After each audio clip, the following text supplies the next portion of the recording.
एक दिन शैतानपुर की रानी चुड़ैल इंसानी रूप धारण करके खरीदारी करने शहर के बाजार की ओर जा रही थी।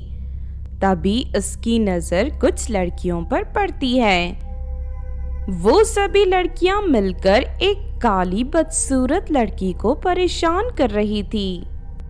और हाँ, अगर आज के बाद तू यहाँ दोबारा दिखाई दी तो मैं तेरे बालों में आग लगाकर तुझे नाले में फेंक दूंगी, समझ गई ना? चल जा यहाँ से। उन अमीर लड़कियों के ताने भरी बातें सुनकर बेचारी काली लड़की को रोने लगती है।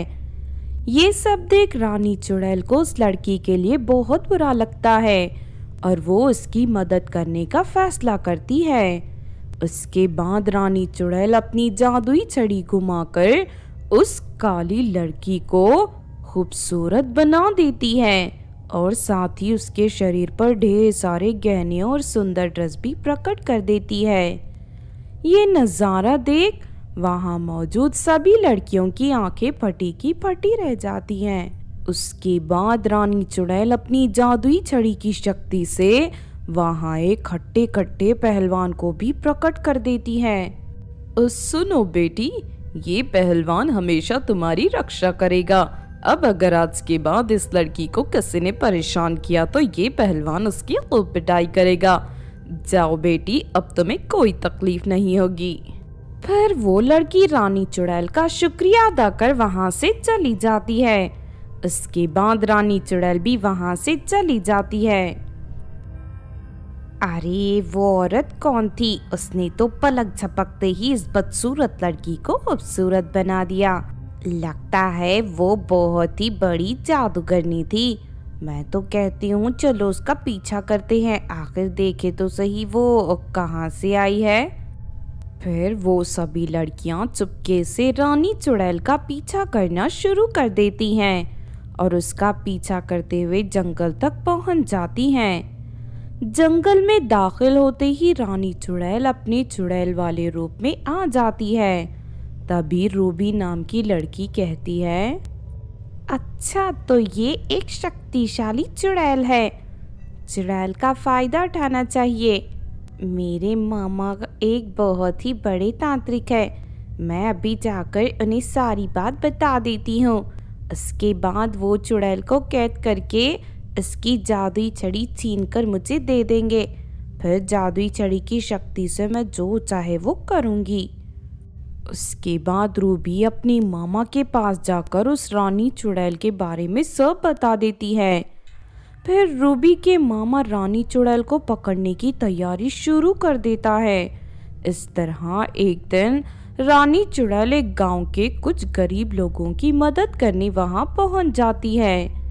रानी चुड़ैल अपनी जादुई छड़ी की शक्ति से सभी लोगों के लिए ढेर सारा अनाज और कपड़े प्रकट कर रही थी। तभी अचानक वहां रूबी अपने मामा के साथ आ जाती है। रूबी के मामा फौरन जादुई रस्सी फेंककर रानी चुड़ैल को पकड़ लेते हैं। अरे वाह मामा, आपने तो बड़ी आसानी से चुड़ैल को पकड़ लिया। चलो जल्दी से इसकी जादुई छड़ी छीन लो। ये देख वहां मौजूद सभी लोगों को बहुत गुस्सा आता है। ठहर जाओ, हमारे रहते तुम दोनों इस चुड़ैल को कोई नुकसान नहीं पहुंचा सकते। अच्छा तो ये बात है मामा, सबसे पहले हमें इन लोगों को सबक सिखाना होगा। उसके बाद रूबी के मामा अपनी पोटली से राख निकालकर लोगों के ऊपर फेंक देते हैं और देखते ही देखते वो सभी लोग बड़े से आग के गहरे में कैद हो जाते हैं। अरे नहीं, ये लोग तो जलकर मर जाएंगे, मुझे फौरन इन्हें बचाना होगा।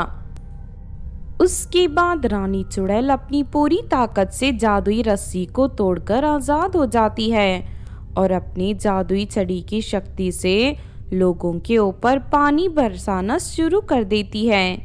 देखते ही देखते आग पूरी तरह शांत हो जाती है। लेकिन तभी रूबी पीछे से रानी चुड़ैल की पीठ पर चाकू से वार करके उसे जमीन पर गिरा देती है। उसके बाद रूबी का तांत्रिक मामा भी रानी चुड़ैल के ऊपर वार करने लगता है। देखते ही देखते बेचारी रानी चुड़ैल की मौत हो जाती है। अरे ये क्या, इन दोनों दुष्टों ने तो चुड़ैल को मार डाला। हाँ तूने सही कहा, अब इसकी जादुई छड़ी हमारी हो गई। अगर तुम में से किसी ने हमें रोकने की कोशिश की तो उसका भी यही अंजाम होगा। इतना कहकर रूबी रानी चुड़ैल की जादुई छड़ी उठा लेती है, लेकिन तभी अचानक वो जादुई छड़ी एक बड़े आग के गोले में बदलकर रूबी और उसके मामा को जलाने लगती है। दोनों अपनी जान बचाने के लिए इधर उधर भागने लगते हैं, लेकिन थोड़ी ही देर में वो दोनों जलकर पूरी तरह राख हो जाते हैं। दूसरी तरफ रानी चुड़ैल की मृत्यु पर सभी गांव वाले दुखी होकर बहुत रोते हैं और उसकी लाश को ले जाकर जंगल में दफना देते हैं।